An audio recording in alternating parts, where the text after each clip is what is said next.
ఢిల్లీలో వాయు కాలుష్యం కట్టడి చేయడానికి కృత్రిమ వర్షం కురిపించడం తప్పనిసరి అన్నారు మంత్రి గోపాల్ రాయ్. ఈ విషయమై అనుమతి కోసం కేంద్ర పర్యావరణ శాఖ మంత్రికి లేఖలు రాసినా పట్టించుకోవట్లేదన్నారు.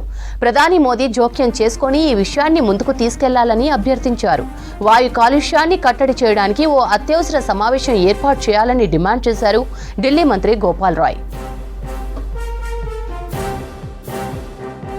पूरा उत्तर भारत मेडिकल इमरजेंसी की चपेट में और आप कह रहे हो डिले होगा।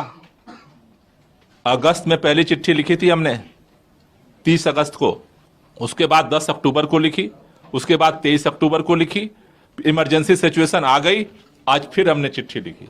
आप इतनी इमरजेंसी सिचुएशन में मतलब आपने मान लिया है कि केंद्र की भाजपा जनता पार्टी की सरकार एक बैठक भी नहीं बुलाने वाली, कुछ नहीं करने वाली। आपने मान लिया पहले से कुछ नहीं करने वाली भाजपा की सरकार।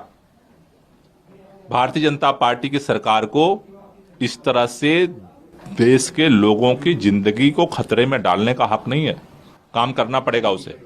दिल्ली सरकार अपने स्तर पे जो जो काम हो सकता है हम कर रहे हैं। सितंबर से हम लगे हुए हैं, लेकिन आज जो इमरजेंसी सिचुएशन बनी है उसमें आज भी हम अपने लेवल पे काम कर रहे हैं। लेकिन केंद्र की सरकार इस तरह से मौन व्रत धारण नहीं कर सकती, इस तरह से लोगों की जिंदगी खतरे में नहीं डाल सकती। एक मीटिंग नहीं कर सकती है केंद्र की सरकार। इसका मतलब क्या है कि लोगों को प्रदूषण की मार को झेलने के लिए वो भगवान भरोसे छोड़ करके चुप सो गई। उसे करना पड़ेगा मीटिंग। हमने उस मीटिंग में भी कहा था और उस मीटिंग के बाद केंद्रीय कृषि मंत्री जी ने बोला था कि हम इस पे सकारात्मक विचार करेंगे। लेकिन आर्टिफिशियल रेन आज अब इमरजेंसी जरूरत दिल्ली की बन चुकी है।